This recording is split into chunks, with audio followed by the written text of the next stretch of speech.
সুপ্রভাত, আবার চলে এলাম সকলের সামনে আমাদের রান্নাঘরে। আজকে আমি তৈরি করে দেখাবো রুই সর্ষের ঝাল।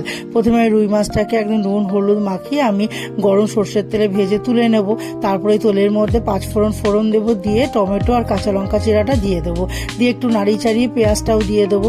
দিয়ে তারপর ওই দুটো যখনই পেঁয়াজ আর টমেটোটা একটু ভাজা ভাজা হবে, নরমও হয়ে যাবে, তখন আমি কালো সর্ষে, সাদা সর্ষে আর কাঁচা লঙ্কা বেটে রেখেছি, এবার ওই বাটাটাকেও দিয়ে দেবো।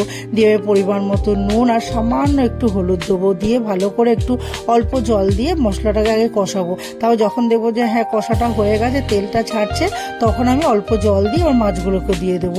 দিয়ে যখন একটু ফুটে উঠবে, তারপর বেশি জল দেবো না, একটু যখন ফুটে উঠবে তখন ধনেপাতা কুচি ছড়িয়ে আর উপর থেকে কাঁচা সর্ষের তেল দিয়ে তারপর নাড়িয়ে চাড়িয়ে নামিয়ে নেবো। তাহলেই তৈরি হয়ে যাবে আমার রুই সর্ষের ঝাল।